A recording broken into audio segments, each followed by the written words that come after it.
कि मैं यहाँ पर प्रभारी के रूप में हूँ। जब तक कोई नया परिवर्तन बड़ा नहीं हो जाता तब तक टिकट पर और पार्टी के नीतियों रीतियों के हम मिल्कीपुर से प्रभारी के रूप में है। पार्टी मुझे यहाँ अपना विधायक मानती है। मेरे ऊपर एक आरोप लगा कि बाबा गोरखनाथ ने 100 से ज्यादा SC/ST लगवा दिए। मैंने मीडिया बुलाई और मैं फिर आप मीडिया बंधुओं से कहना चाहता हूँ, उत्पीड़न शब्द किसको कहते हैं पहले जान लीजिए, और मुकदमा लगवाना क्या कहते हैं। मैंने दिल्ली तक में कहा, लखनऊ तक में भी कहा, 2 उत्पीड़न का कोई मामला बता देगा तो मैं चुनाव नहीं लड़ूंगा। मैं आपके चैनल के माध्यम से कहने आया हूं। 2 भाइयों को, प्रिंट और इलेक्ट्रॉनिक मीडिया के भाइयों को मैं नवरात्र की खूब ढेर सारी बधाई देता हूं। मिल्कीपुर वासियों को बधाई देता हूं, प्रदेशवासियों को बधाई देता हूं, देशवासियों को बधाई देता हूं कि मैया सबके उज्जवल भविष्य को ठीक रखे, उनका आशीर्वाद हम सब पर बरसे, लोग खुशहाल जीवन जिए। देखिए, हम लोग जिस पार्टी से आते हैं, भारतीय जनता पार्टी, उसमें हम लोगों को सिखाया गया है कि यहाँ पर प्रत्याशी कमल का फूल है। कमल के फूल को लेके, चाहे वो प्रधानमंत्री जी हो और चाहे भाजपा का एक छोटा सा बूथ अध्यक्ष हो या पन्ना प्रमुख हो, सब कमल के लिए काम करते हैं। हम भी कमल के लिए काम कर रहे हैं। हमारी दावेदारी मजबूत है, ये सही बात है। 17 में पार्टी ने मुझे मौका दिया, 22 में मौका दिया और मुझे समाज ने नकारा नहीं। मिल्कीपुर की जनता ने सर आंखों पर बिठाया। 93,500 बहुत बड़ा वोट होता है।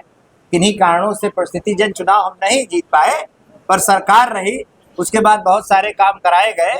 और हमारी पार्टी की नीति आप समझिए, आज से नहीं, ये सवाल लगातार पत्रकार पूछ रहे हैं, पत्रकार भाई पूछ रहे हैं, उनसे कहना चाहता हूँ, पूर्व से हमारे पार्टी में आचार संहिता लगने के बाद, नामांकन के 1 हफ्ता बाद पहले या 2-4 दिन पहले देने की टिकट की व्यवस्था आज से नहीं, आदिकाल से चलती आ रही है। तो इसके लिए कोई भ्रम ना पाले। कमल रूपी निशानी हमारा प्रत्याशी, हम लोग उसके लिए काम कर रहे हैं। गोरखनाथ जी, जैसे कि मिल्कीपुर में 29 दावेदारी आपको लेकर है, आप नहीं 29 नहीं है। मैंने 2-4 पत्रकार भाइयों से बनाई, मैंने इसकी लिस्टिंग कराई कि आखिर प्रत्याशी के रूप में कितने लोग हैं। चूंकि मैं यहाँ पर प्रभारी के रूप में हूँ, जब तक कोई नया परिवर्तन बड़ा नहीं हो जाता तब तक टिकट पर और पार्टी के नीतियों रीतियों के हम मिल्कीपुर से प्रभारी के रूप में है। पार्टी मुझे यहाँ अपना विधायक मानती है और यहाँ पर हमने लिस्टिंग कराई। कम से कम 8 लोगों ने स्वयं मुझे आवेदन दिया है, 8 प्रत्याशियों ने, मुस्कुराते हुए कि भैया हमारो बायोडाटा ले लियो, मान लियो कोनो बात आवे, आप कहूँ से इधर उधर हुए तो निवेदन करे आवाहन हमरे बारे में विचार की हो, हम आपके बन के रहबे। उसकी लिस्ट कराई, वो 18 लोग हैं भैया। मैं वो लिस्ट दे दूंगा आप लोगों को। एक्चुअल में 18 है, 18 से कभी ज्यादा नहीं थे। वो एक भ्रम फैलाया जा रहा है। 29 हमने बाहरी से लेके वहाँ बाराबंकी से लेके अयोध्या से लेके सबका जोड़ घटाव किया है। 18 है, वो भी मुझे लेके। तो आज से आप लोग 18 प्रत्याशी के लिए टिकट मांग रहे हैं। एक सवाल है, आपके ही कार्यकाल में बनाई गई सड़कें देखिए, सड़कें बनेंगी, बिगड़ेंगी, फिर बनाया जाएगा। और बहुत सड़कें ये भी हैं जो बनी है, जो टस से मस नहीं हुई। मानवर, मिल्कीपुर से आप चले जाइए मानीगंज रोड, आप मिल्कीपुर चौराहे से खजुराहट चले जाइए मान्यवर, आप ये जो 15,000 करोड़ की रोडें बनी है, ये कहाँ टस से मस हुई है। प्रधानमंत्री की रोडें, चाहे वो अमरगंज की हो, चाहे कुचेरा को, ऐसे सैकड़ों सड़कें जो टस से मस नहीं हुई है। बहुत सड़कें अन्य विभागों की टस से मस हुई होंगी, उसको ठीक कराया जाएगा। विधायक जी, एक सवाल और है, मिल्कीपुर का उपचुनाव दिलचस्प होने जा रहा है। सपा का गढ़ माना जाता है और एक जो सपा के कार्यकर्ता हो अपने आप को मिशन मानते थे, एक्साइटिंग पंचर बनाने वाला, और आपके उसमें जो है जो लोग अपने आप को उपेक्षित समझते हैं। नहीं, ऐसा तो नहीं लगा। देखिए, आप रिजल्ट, आप पत्रकार भाई, आप रिजल्ट पे ध्यान दीजिए। अवधेश जी से हम 3 चुनाव लड़े, कैबिनेट मंत्री रहते उन्होंने अपने छोटे बेटे को लड़ाया, मैंने अपनी छोटी बहन को लड़ाया, और जनता ने 100-200 वोटों से नहीं जिताया था। कई जगह हम लोगों ने धक्का मुक्की की, उनको दौड़ाया, उनके समर्थकों को और स्वयं उनके बेटों को जो चुनाव लड़ने जा रहे हैं, फर्जी वोट, पूरा मिशनरी लगा था। इसके बाद हम 3416 वोटों से जीते थे। फिर इसी महान जनता ने, पार्टी ने मुझे मौका दिया, यहाँ की महान जनता ने, मैंने प्रेस बुलाई थी उस समय, मैं कल प्रेस देख रहा था और मैं बोल नहीं पा रहा हूँ, बहुत हड़बड़ा रहा हूँ, तो मैंने दी उसमें कहा कि हम जितने 20,000 थे, उस प्रेस में हम कह रहे थे, तब लोगों ने कहा कि हवा में बात कर रहे हैं बाबा जी।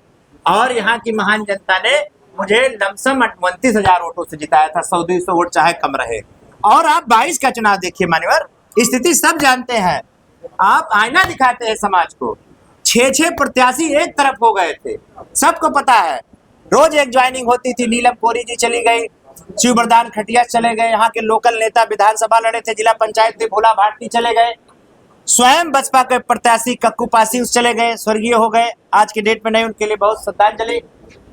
एक सूरज चौधरी और स्वयं प्रत्याशी अवधेश जी को लेके 6 प्रत्याशी एक तरफ, हम एक तरफ। फिर भी यहाँ की जनता ने अगर उपेक्षा की होती तो मुझे समेट देती 30,000 20,000 पे। हमको समेटी नहीं, हमारा सम्मान बनाया, पार्टी का सम्मान बनाया और 93,500 वोट दिया। इसी स्कूल में मान्यवर सबसे अच्छा रिजल्ट यही का, आप समझिए यही का विधायक यहाँ से सांसदी लड़ा। और मिल्कीपुर हमेशा एक राजनीतिक गढ़ माना गया मान्यवर, और जब काउंटिंग हुई तो 5 विधानसभाओं से सबसे अच्छा रिजल्ट हमारी मिल्कीपुर की महान जनता ने दिया। तो ये बात कहना एकदम गलत होगी कि लोगों की उपेक्षा की गई। लोकतंत्र की व्यवस्था में 2 बार यहाँ से भाजपा चुनाव जीती, 1991 में और 2017 में। 17 में आपने यहाँ मिल्कीपुर की जनता ने बहुमत दिया, 22 में आप चुनाव हार गए, कहाँ चूक किया?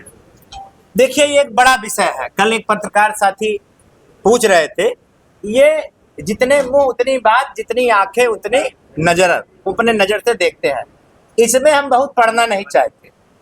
हम सेवा भाव से सेवा करना चाहते हैं मान्यवर। अब जो रिजल्ट आ गया उसको स्वीकार करके हम आगे बढ़े। हमारी सरकार रही, उस सरकार में जो बन पाया, महाराज जी से, मंत्रियों से मिलकर बहुत सारे काम कराए गए, जो जहां आत्मचिंतन और आप लोगों द्वारा बताए गए रास्ते और जो लगा कि इसको राजनीति में ठीक करना चाहिए, उसको मैंने ठीक करने की कोशिश की है। और दिन पर दिन सीखता रहता हूँ, मुझसे किसी का दिल न दुखे, उस मजबूती के साथ मैं आगे बढ़ रहा हूँ।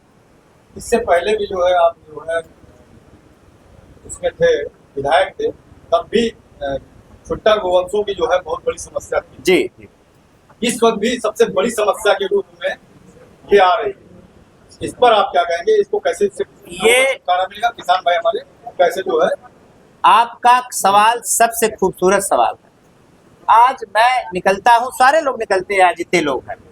देखिए पत्रकारिता ही एक ऐसा चौथा स्तंभ है जो स्वतंत्र है, वो कभी सत्ता के अधीन नहीं रही है। सत्ता जब जब भी अपने गुमान पे आई है, पत्रकारों ने उनका नशा उतार दिया है। तो हमेशा जो आपने सवाल किया, ये यही एक मुद्दा है। भाजपा से सब खुश हैं, हम लोग भी जाते हैं, विधायक जी कब होगा, पर हम ये कह सकते हैं कि हम ऐसा नहीं कि उस पर आंखें बंद कर लिए, ऐसा नहीं कि हम उस पर आंखें बंद कर लिए। हमारे शासनकाल में कम से कम आपको बताएं 25 से 30 गौशालाएं बनाई गई। मैंने अपने फंड से करोड़ों रुपए दिए, आप चेक कर सकते हैं। इस बीच में भी लगातार गौवंशों को संरक्षित करने के लिए सरकार की योजनाएं चल रही है। लगातार 10-12 स्थानों को चिन्हित कराकर गौवंशों को रखा जा रहा है। एक बड़ी समस्या है, मैं आपके बात को खारिज नहीं करता हूं, पर ये कह सकता हूं कि उसकी लड़ाई हम लोग लड़ रहे हैं। ऐसा भी नहीं कि हमने आंखें मूंद ली है, और बहुत जल्द हम लगातार इस बात पे, हर चौपाल पे, हर उस पे सब एक ही सवाल लास्ट में करते हैं कि भैया सब कुछ तो ठीक बा, खुला जानवर, एक छुट्टा जानवर है, क्या इकट्ठा कराए तो सब बम बम है। तो उस पर आपने सवाल किया, लोग देखेंगे, जानेंगे। मैं उन लोगों को आश्वस्त करता हूँ, थोड़ा से धैर्य रखें। जो अभी और जो गौवंश रोडों पे घूम रहे हैं, बहुत जल्द उनको कहीं ना कहीं शिफ्ट किया जाएगा। पॉलिटेक्निक का मामला जो है, माननीय मंत्री जी के अहंकार में, मैं चाहता था बने, मैं आपको 10 पत्र दिखा दूं। माननीय मंत्री जी के अहंकार में पॉलिटेक्निक का वो मामला फंस गया। आपको पता हो, वो मामला कोर्ट में चला गया। और भी जमीनें, जैसे विधानसभा बहुत बड़ी है, बहुत जगह जमीन पड़ी है। अगर 10 समर्थक या एक बड़ा समूह आपके इस बात से खिलाफ है कि वहां ना बने, कहीं अलग बन जाए, बात समझिए, और उस पर विवाद है, उस पर ऑलरेडी पहले से मुकदमा चल रहा है, तो वहां तो पहला काम प्रस्ताव नहीं करना चाहिए। आपके नियत में खोट है। आप हमारा एक कोई योजना बताइए हमारे शासनकाल की, एक को फंसी हो, इस पे जवाब दे दे, इस पे जवाब दे दे मतलब। तो उस पे हम लगातार चाहे कि बने। उसके बाद हमने तो, आप मेरा हाउस का आप भाषण सुनिए, हमने क्या कहा, हमारी सोच क्या है। हाउस में हम खड़े हुए जब नए नए विधायक हुए, तो हमको एक चीज बड़ी बुरी लगी, चाहे हमारी पार्टी हो, चाहे विपक्ष की पार्टी हो, कोई पार्टियां हो, पार्टियां आती हैं अच्छे बेकार जो भी है उनसे बन पड़ता है। पार्टी समाज के लिए काम करती है, कोई ज्यादा करता है, कोई कम करता है, कोई भ्रष्टाचार में लिप्त हो जाता है। हमने हाउस में खुले मंच से कहा कि मान्यवर, चाहे जिसकी सरकार रही हो, बहुत सारी योजनाएं सरकार बदलने के बाद लटक जाती हैं और मात्र थोड़े पैसे के लिए लटक जाती हैं। मैं चाहूंगा ऐसी सारी योजनाएं, सरकार से निवेदन करूंगा अपने शासनकाल में, उन योजनाओं को फंड रिलीज किया जाए, उनका उद्घाटन किया जाए और उनको सुचारू रूप से चलाया जाए। और मैं आपको उदाहरण देता हूं, बहुत सारी बिल्डिंगें आप विधानसभा में देखेंगे, उन बिल्डिंगों को ठीक करने का कोई बजट का प्रावधान नहीं था, कभी नहीं था, किसी सरकार में नहीं था। पर भारतीय जनता पार्टी की सरकार ने, मैंने इस आवाज को हाउस सदन में उठाया था। आप चले जाइए गोकुला के आगे एक बिल्डिंग आपको मिलेगी, मैं उसके दौरे पे गया था तो मैंने वहीं से सीख ली थी, वहां से फोटो खींचकर मैंने माननीय अध्यक्ष जी को दिखाया था कि ऐसी तमाम सारी बिल्डिंगें हैं, इनको केवल 2 लाख दे दिया जाए, 1.5 लाख दे दिया जाए, तो ये चमक जाएंगी और इसको किसी न किसी रूप में लिया जाएगा।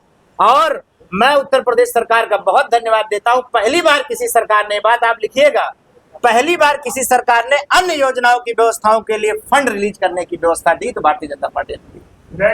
एक और सवाल है हमारा, आज मिल्कीपुर से ही सबसे ज्यादा लगाव, सबसे ज्यादा भावी प्रत्याशी भी माने जा रहे हैं, तो वहीं पे आपके मुख्यमंत्री के द्वारा लगातार ये कहा जा रहा है कि टोटी के माध्यम से आम आदमी को जल मिल रहा है, क्या मिल रहा है? नहीं, देखिए, कोई योजना आती है तो एक दिन में 2 दिन में धरातल पे नहीं उतर जाती। कई गांवों में टोटी पाइप लग गया है, ऐसे तैसे दिखात बा, कहूँ कहूँ टोटी लाग गवा है और कहूँ कहूँ खोले पानी गिरत बा, तीनों बात है। पर अगर योजना आई है तो 2 दिन बाद, 4 दिन बाद तो शुरू ही होगी, तो वो शुरू होगी, उसको मैं आपको आश्वस्त करता हूँ आपके चैनल के माध्यम से। विधायक जी मैं हूँ आशुतोष तिवारी, इंस्पायरिंग भारत से। एक महत्वपूर्ण सवाल आपसे मैं पूछना चाहूंगा कि मिल्कीपुर में भाजपा से इतने सारे टिकट के दावेदार हैं और सपा ने और बसपा ने अपने अपने उम्मीदवार घोषित कर दिए हैं मिल्कीपुर उपचुनाव।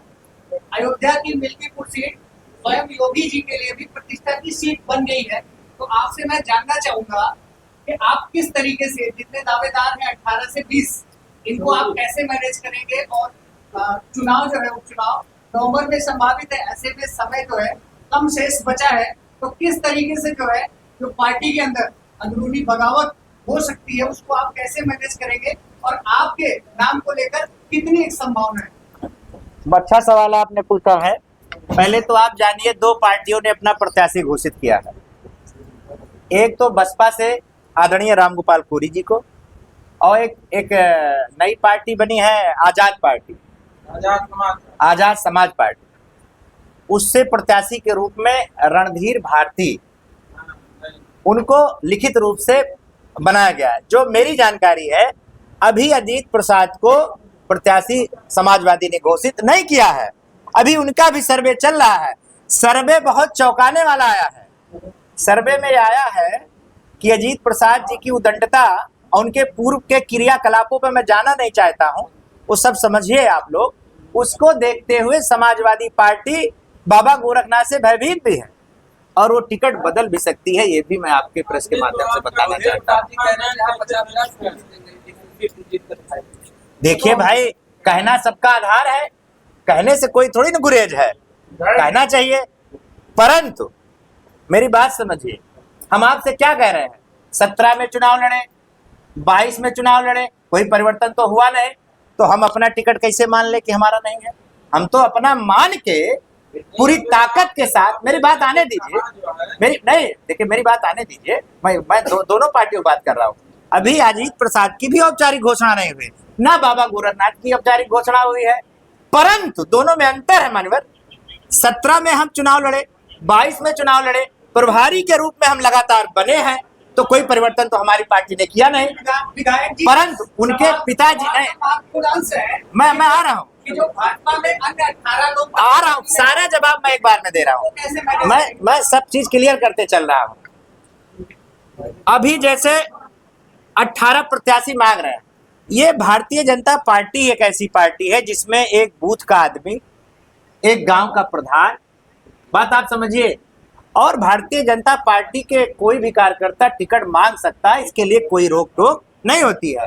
मेरी 18 प्रत्याशी मुझे लेके 18 है, मुझे लगता है 15 से तो ऐसी अच्छी बात है, एक आध दो को छोड़ के उनसे भी एक आध दो बार बात हुई है कि जिसको भी टिकट मिलेगा उसके साथ सारे लोग दमदारी से रहेंगे। कोई पहली बार नहीं हुआ है, अयोध्या में 50 लोग टिकट मांगते हैं, पिछली दफा इसी विधानसभा से 16 लोग टिकट मांग रहे थे, जब हम 17 में विधायक बने तब भी 11 लोग प्रबल लोग टिकट मांग रहे थे, और रामू जी का काफी मात्रा में बहुत मजबूत स्थिति में थे, नीरज जी भी मजबूत स्थिति में थे। पर यहाँ की सर्वे और सब रिपोर्ट में आप सबके आशीर्वाद से मैं लगातार बना हूं, तो अभी तो ना मैं अपने आप को कमजोर मान रहा हूं, प्रभारी के रूप में पार्टी ने मुझे बना रखा है। मैं उसी नेत से, उसी लब्बो लवाज से, उसी ऊर्जा के साथ तैयारी कर रहा हूं। रह गई 18 प्रत्याशियों के, उनका बहुत स्वागत अभिनंदन बंदन है। और मैं एक बात फिर कहता हूं, बाबा गोरखनाथ पार्टी से बड़े नहीं, पार्टी का कोई निर्णय आएगा तो उसको सर माथे पे लग के, जैसे भरत जी ने खड़ाऊ राम जी के लेके उनका आज्ञा माना था, वैसे पार्टी की बात को रख के उसको आगे मानेंगे। पर अभी तो हम सपने में नहीं सोच सकते इस बात को। फिर आप असली चुनौती किससे मांगते हैं? चुनौती तो इस बार तो चुनौती हमको, भाई शकील जी की एक लाइन है, कह दें, हार हो जाती है जब मान लिया जाता है, हार हो जाती है जब मान लिया जाता है, और जीत हो जाती है जब ठान लिया जाता है। जीत ठान के बैठान केहू समार कुछ है ये नहीं बात, हम अपने में मस्त एकदम ठीक से चल रहे। और सुनिए, मैं हवा में कोई बात नहीं कर रहा मान्यवर, अगर आपको लगे तो मैंने करके दिखाया है, 2 बार करके दिखाया है।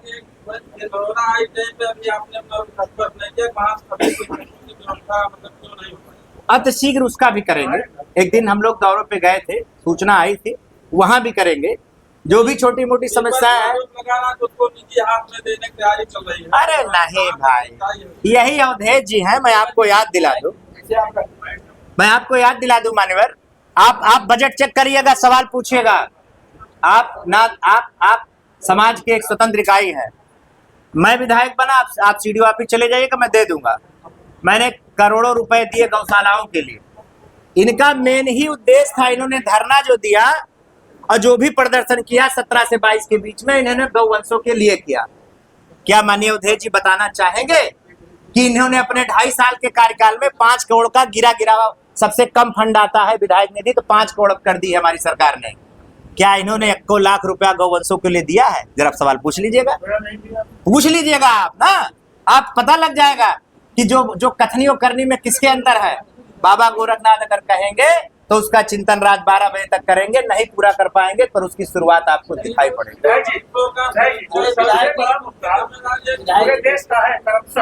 जी 2014 में केंद्र की गवर्नमेंट, 17 में जहां जिसमें आप विधायक थे, प्रदेश की गवर्नमेंट बनी। करप्शन प्रमुख एक मुद्दा था भाजपा के आने का। करप्शन पे आप क्या कहना चाहेंगे? अंदर खाने ये बात होती रहती है, लोग चर्चा चौराहों पर क्या करते हैं कि हर चीज का रेट 100 गुना बढ़ गया है। क्या कहेंगे आप इस पे? देखिए, इस पे मुझे बहुत टिप्पणी नहीं करनी है। राजनीति और सत्ता प्रमाण पे चलती। 14 तक की सरकार को पूरे देश ने देखा। आप ही पत्रकार बंधुओं ने एक एक गमले को जिस तरीके से 25,000 में कांग्रेस ने बिल बनाया था, आप ही ने दिखाया, मैंने नहीं दिखाया मान्यवर। पाताल से लेके आकाश से लेके धरती तक कहीं बचा नहीं था जहां घोटाला नहीं होता था मान्यवर। उत्तर प्रदेश की गवर्नमेंट की मायावती सरकार हो और चाहे अखिलेश जी की सरकार हो, घोटालाओं की लाइनें लिखती थी। पर मैं बहुत गर्व के साथ कह सकता हूं, भारतीय जनता पार्टी में अभी तक कोई ऐसे बड़े घोटाले की बात सामने नहीं आई है। तो इसके लिए मैं इस पे बहुत कुछ नहीं बोलूंगा। मैं तो प्रमाण, देखिए मैं उस पे भी आ रहा हूँ मान्यवर, उस पे भी आ रहा हूँ। अंदर खाने में क्या चल रहा है, कौन मुंह कितनी बातें कर रहा है, उन सवालों को मैं कैसे सत्य मान के जवाब दे दूं? मैं कैसे मान के जवाब दे दूं? मैं उसको सिरे से खारिज करता हूं अपनी नजर से। बाकी आप पत्रकार हैं, आप कह रहे होंगे तो 100 नहीं तो कुछ तो सच्चाई होगी, मैं आपकी बात का भी सम्मान करता हूं, पर व्यवस्थाएं प्रमाण पे चलती है और ऐसा कोई प्रमाण मुझे मिलेगा तो मैं निश्चित रूप से, आपने मेरे शासनकाल में देखा है, मैंने सीबीआई का एक गेम चलाया था और मैंने करके दिखाया। जिसने 200 रुपया लिया उससे 400 रुपया वापस करा के प्रशस्ति पत्र और नलका देने का काम किया मान्यवर। जिसने बिजली विभाग के कर्मचारियों को 5,000 रुपया दिया उसको 10,000 दिया और एक नलका देने का काम किया। मैं आपको नाम गिना सकता हूँ। गुठवारा में एक महिला ने से हमारे पास टेलीफोन आता है कि यहाँ पर 5,000 रुपया हड्डी टूटे मांगा, टूट बाय एक कुछ ऐसी तरीके से बात आई। हमने कहा कि ठीक है उसको दो, एक वीडियो बना सकती, उसकी वीडियो बन गई और मैंने उस पर प्लांटी लगाई। हमने कहा तुमने पाप किया है उस गरीब महिला के साथ, और उसको हमने पैसे भी दिलवाए 30,000 रुपए, उसको नलका भी दिया। गुठवारा की महिला, आप जाके पता कर लीजिए, अमानीगंज का वो बिजली का कर्मचारी है। सेंधु तारा का एक मामला है। अच्छा, एक दरोगा मुझे याद नहीं आ रहा है, उसको अखिलेश पांडे ने कहा था कि इसमें पैसा, ऐसा नहीं है। मुद्दे आएंगे तो निश्चित रूप पर सरकार कार्रवाई करेगी। और पहली यह सरकार है, आप देख लीजिए, जिसने टर्मिनेट, कम से कम आप सूची निकाल के देख ले मान्यवर, किसी भी सरकार में टर्मिनेशन नहीं हुआ, कहीं कहीं बचा लिया गया। भारतीय जनता पार्टी की पहली सरकार रही। मैं एक दिन देख रहा था, अब तक उत्तर प्रदेश में 96 लोगों को घर बिठाने का काम किया है। ये भी पहली बार भारतीय जनता पार्टी के माध्यम से उन गाँव में गए जिनके बाकायदा रिकॉर्ड मिलते हैं। वो कहते हैं गर्व से, यही चिर्रा जगनपुर चले जाइए, हमारे तमाम सारे दोस्त हैं, 2-3 पीढ़ी जाइए, उसमें सिंह लिखा बैठा है, मतलब क्षत्रिय समाज में थे। मीठे गांव आप चले जाइए, तमाम जगह का है। धर्म परिवर्तन एक बड़ा मुद्दा, और जो ऐसे लोग कर रहे हैं उनके खिलाफ सरकार सख्त से सख्त कार्रवाई कर रही है। मैंने पुरानी भी सरकार देखी है, यही मैंने कई स्थान में आपको बता सकता हूं जहां धर्म परिवर्तन होता था, शिकायत होने पर कहीं कुछ नहीं किया जाता था। पर ये मैं कह सकता हूं, हमारी सरकार में धर्म परिवर्तन के जितने मुद्दे आए हैं उसमें मुकदमे भी लिखे हैं, बड़ा एक्शन भी हुआ, लोग जेल भी गए हैं। और इस तरीके से करने वाले होशियार हो जाए, किसी को बख्शा नहीं जाएगा। ये योगी जी का राज है। विधायक जी, एक सवाल है, इस समय आप सरकार और शासनकाल है, 5 मंत्री लगाए गए हैं। मिल्कीपुर के उपचुनाव में 4 लगाए गए हैं। चुनाव भी अपने स्वभाव पर नहीं चढ़ रहा है, क्या कारण है? और उसके बाद स्थानीय फायरबार नेता जैसे आप विधायक फगू तिवारी, आप उनके बहुत खास हैं, और संतोष दुबे और अभय सिंह इस समय वर्तमान में आ चुके हैं, और ऐसे व्यक्तियों को स्थानीय क्यों नहीं लगाया जा रहा, क्यों नहीं चेहरा उनका दिखाई पड़ा है आपके चुनाव में? देखिए, सब लोग लगेंगे। अभी हमने क्या कहा, हमारी पार्टी अनुशासित पार्टी है। कोई पार्टी का कोई भी कार्यकर्ता जिसको भी टिकट मिलेगा वो दूर नहीं है, और ना पार्टी की एक रचना होती है, उस रचना के अनुरूप सत्ता दल के लोग या जो सत्ता में नहीं है उनके भी 5-6 लोगों की लिस्ट लगातार घूम रहे हैं, और हमारी पार्टी की तरफ से 4 मंत्री लगाए वो भी घूम रहे हैं। ऐसा नहीं है कि चुनाव नहीं चढ़ रहा है, चुनाव बहुत अच्छा चढ़ चुका है। यहाँ की जनता मन बना चुकी है और यहाँ भारतीय जनता पार्टी बड़े वोटों के साथ जीत कर दर्ज कराएगी, ऐसा मेरा आशा और विश्वास है। सवाल उठता है कि फगू तिवारी के ब्राह्मण नहीं, वो हमारे जिले के ब्राह्मणों के सिरमौर है। ब्राह्मण उनको अपना आदर्श युवा मानता है, मैंने बहुत देखा है। पर ऐसा नहीं है, पार्टी है, जब टिकट फाइल, अभी वो किसके तरफ से आ जाए, मैं आप ही से पूछता हूँ।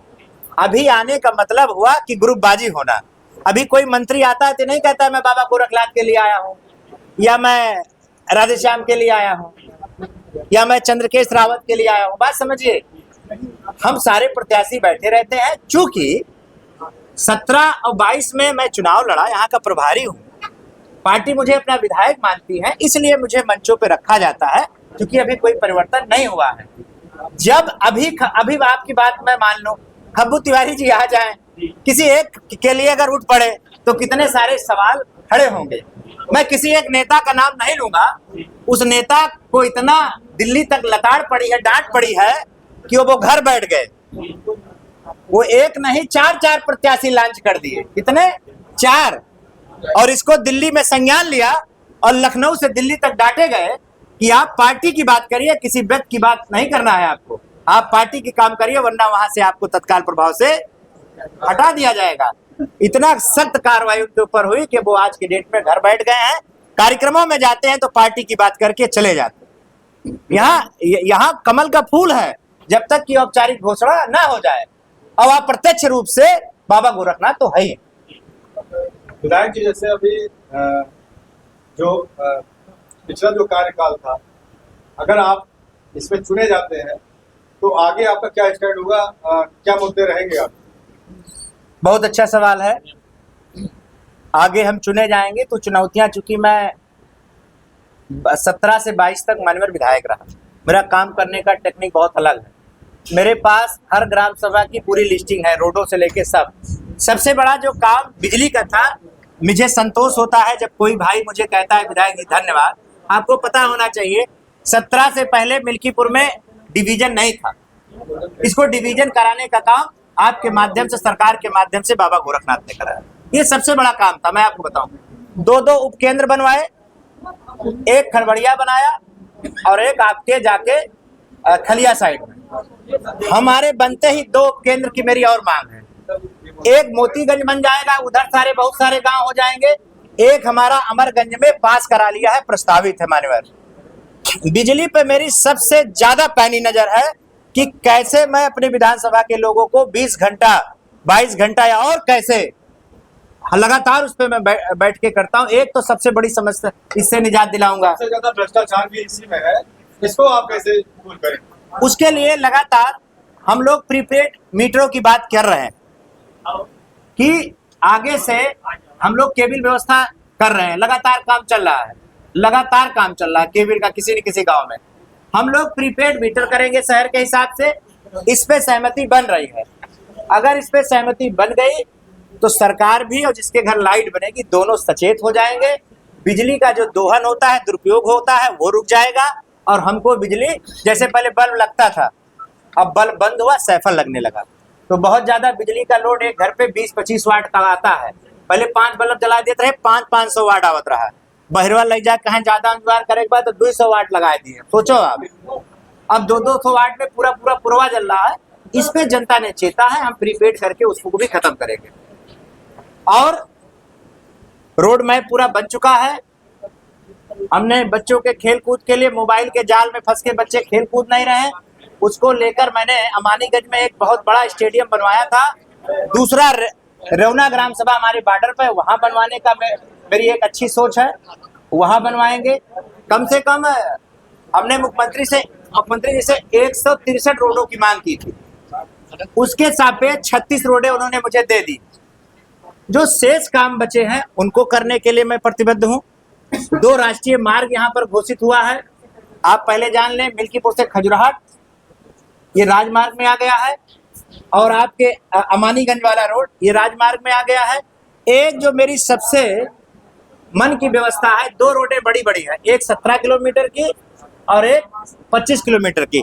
ड्योढ़ी से होते हुए, आप ध्यान दीजिए, ड्योढ़ी से होते हुए करियकपुरा चौराहे बहादुरगंज होते हुए सीधे निकल जाए अमेठी पूर्वांचल, और एक रोड है ब्लॉक से जो शक्तिन घाट निकल जाए।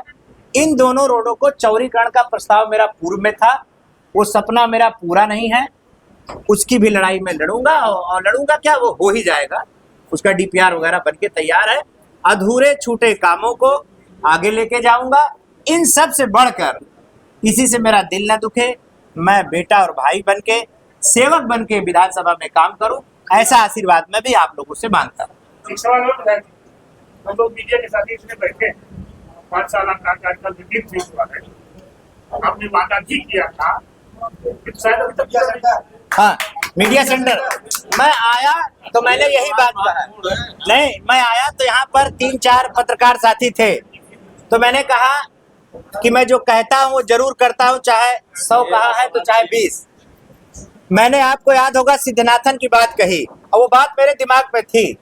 सिद्धनाथन पे मैंने एक फंड रिलीज कराया 50 लाख का, तो मुझे उसमें एक वाचनालय मैंने कहा एक बना दीजिए, वाचनालय बना दीजिए, शेष पैसे का वाचनालय बना दीजिए। फिर मैंने वाचनालय इसीलिए बनाया कि ये प्रेस मीडिया को समर्पित हो जाए, एक तो वो मैंने बना रखा है, पर उससे मेरा जी नहीं भरा, इसीलिए मैंने उसकी ना घोषणा की ना उस पर पत्थर लगवाए, वो वैसे पड़ा है, ताला लगा। वहां पर मैंने सत्संग जो करते हैं लोग, मैंने कहा यार यहीं पे कम से कम हफ्ते में एक दिन यहाँ सत्संग करो।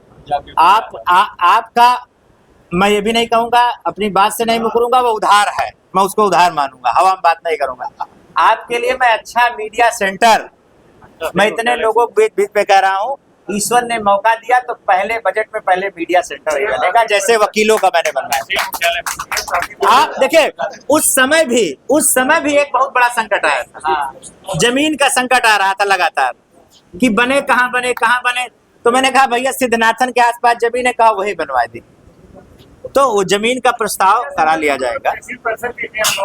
वो देख लेंगे उसके कागजों का गुण दोष, पर आप लोगों से राय मशवरा करके मीडिया सेंटर बनना भी चाहिए, क्योंकि हम लोग जैसे रोटरी क्लब जाते हैं बड़ा अच्छा लगता है।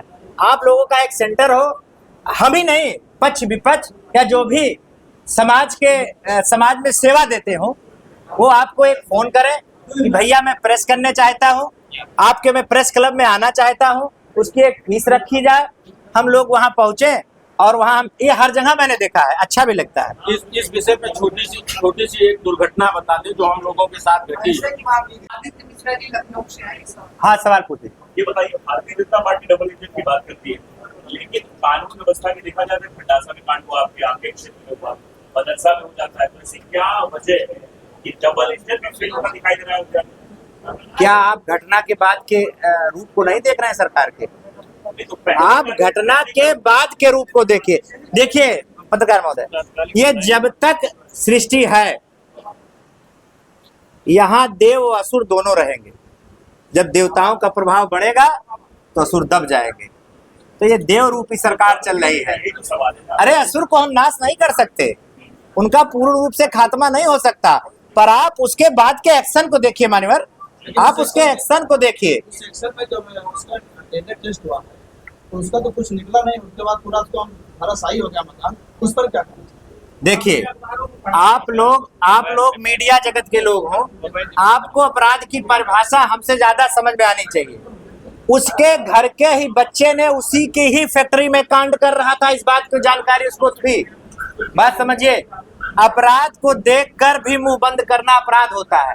सारी घटना उसके घर में हो रही थी, इस बात को जानते हुए भी बढ़ावा दे रहा था। और यही नहीं, मामला कहां बिगड़ा जब उसी व्यक्ति ने उस परिवार को 10,000 रुपए में खरीदना चाहा। आप पूरी बात की गंभीरता को सुनिए, अपराधी तो वो भी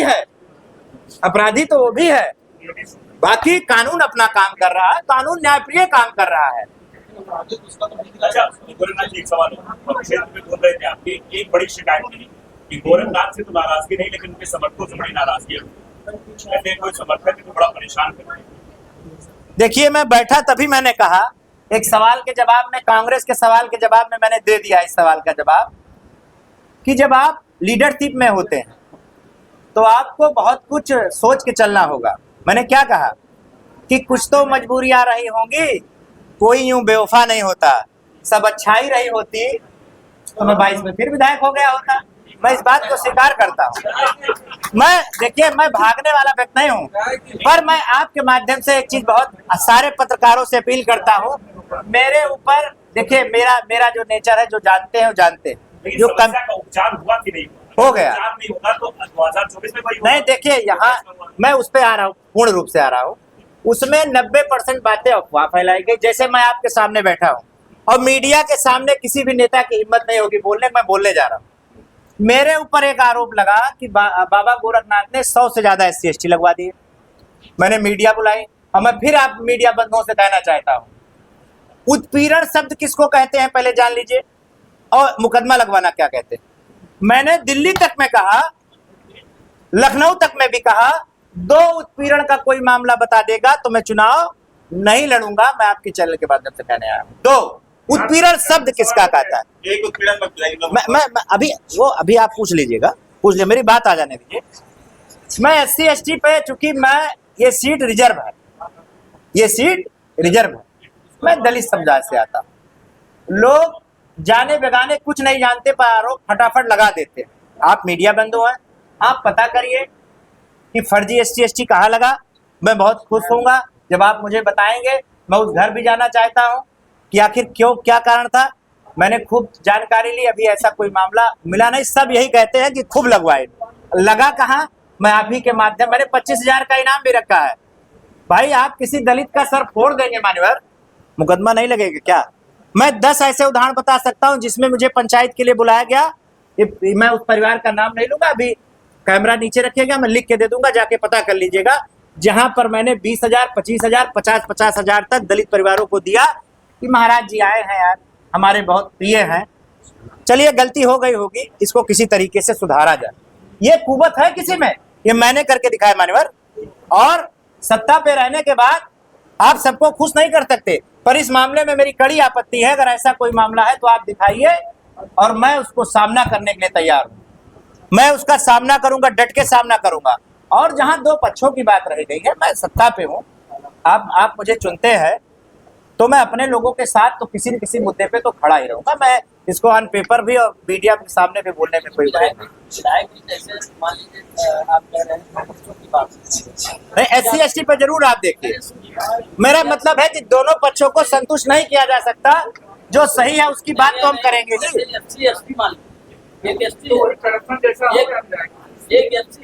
एक सामान्य है, तो क्या दोनों को लाभ रखते हैं, उसकी हकीकत पहचानने का प्रयास उनको करना चाहिए, किया जाता है। आज आपको बता दें, पहल मामला अगर किसी विधायक ने शुरू किया, मेरी बात सुनिए, हमने अपनी विधानसभा में एक शुरू किया था पहल, उसके लिए तत्कालीन DGP ने मुझे बुलाया था। और आप पता करिएगा 307 जैसे मुकदमे, ऑन रिकॉर्ड कोई नहीं बोलेगा, आप पता करिएगा, 307 जैसे मुकदमे हमने बिठाने का काम किया। आप लिखिएगा और आप पता करिएगा, मैं ऑन कैमरे के बाद बताऊंगा आपको, 20 मामले बता दूंगा, आप पता कर लीजिएगा।